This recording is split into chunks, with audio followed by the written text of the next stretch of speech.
I want to ask Jay, because we've been talking right now for a few days about consciousness and the brain.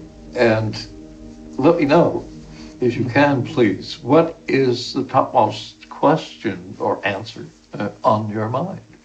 I think fundamentally is, from a developmental standpoint, when do we cross the threshold? Being unconscious and then being conscious.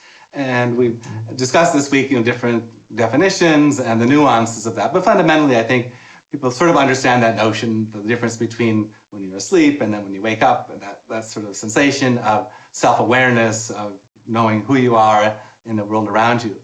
So I've been interested in what is the hardware, so to speak, necessary for that, in terms of what would be necessary from a brain, or perhaps even other than a brain, to have the right possibilities for this, what we call consciousness, for it to emerge. And I think we're getting closer and closer to going from the theoretical to actually thinking of what sort of experiments, what sort of instruments, what sort of measurements would help us to really discern what are these fundamental elements that are needed. Yes, exactly. I have been following some of the discoveries on sleep, which are remarkable. And they've been accelerating, I think, so it's hard to keep up with because it's coming so fast. And my understanding is that in the most unconscious part of sleep, which is called slow wave sleep, but that's the wrong word, because that is what you see at the scalp, right? And this is after the electromagnetic field has to make its way through all these layers and layers and layers of tissue. So you lose 99.9% of the signal. And so we used to see, slow, what we call slow waves. And then in human beings who are epileptics and need to have a waking open brain operation, we don't see that. Right, so when we see buzz, pause, buzz, pause, buzz, pause. Yeah. And what do you make of that? Yeah, I think in general, subdividing consciousness into sleep, or non-sleep, already kind of shows the how it needs to be more complex than that, because there are many different stages of sleep, many different brain activities. When you go to sleep, your brain doesn't turn off. It still uses 20 to 25% of all the energy used in your body is in your brain, awake or asleep. I tell my students you might as well stay awake because your brain will be working just as hard if you fall asleep. But it does suggest then there are different types of sleep. Perhaps there are different types of consciousness and different levels of that, which have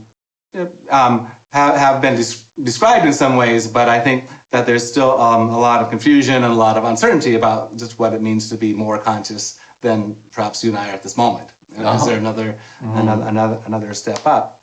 But even though people would say when you're asleep you're not conscious, you're kind of close, right? In our dreams, they're a little bit weird, sometimes, and not always bound, by reality and stuff like that. But they have a lot in common with consciousness and awake, storylines and emotions and scenarios, and so I think it's fascinating. It seems to me to be right on the precipice, in terms of just a little bit more of whatever dreaming is will be similar. And one idea is that our brain's main attribute is sort of a prediction machine. We try to predict the world around us. We model the world within our brains, and when we're dreaming, this model isn't checked very well. In terms of, by checking, I mean getting sensory input from our eyes, our ears, our nose, our skin, and that when we're awake, in a sense, we're dreaming, but the dream is constantly corrected by the sensory input, and so our dreams seem more real in that sense. They're several times a second. They're sort of updated in terms of is this what the world around you is really doing? Right. But I think that interface is where it's at, so to speak, in terms of. Because in between it's drowsy, like you just wake up, you're kind of you haven't had that cup of coffee yet and stuff as well. And so it'd be interesting if we could capture, is drowsiness truly an intermediate conscious state? Right. Or is it more all or nothing? It's like okay, now I'm conscious, a second ago I wasn't. Sort of the analog versus digital kind of notions. But I think that a challenge ahead is that if we can find ways to quantify consciousness or some aspect of it, then we could look along this continuum of how conscious is the deepest state of sleep, how conscious is dream state, awake.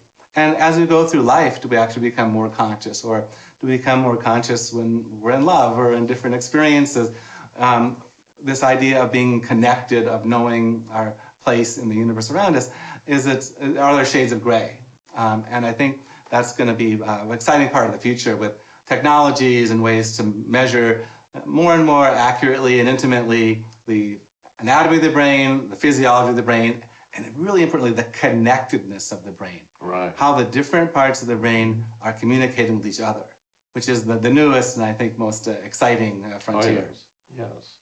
And that involves the connectome, but it's Yes. also more, and the connectome is the anatomical connectivity of... Sort of the map, as you were, like the globe, of how the Exactly. brain is connected. Right. I guess fundamentally, so this almost everything I say could be questioned by people, and consciousness is a business of questions more than answers, but Yep. I would say a neuron is not conscious in terms of the way I would understand consciousness, but a group of them can be.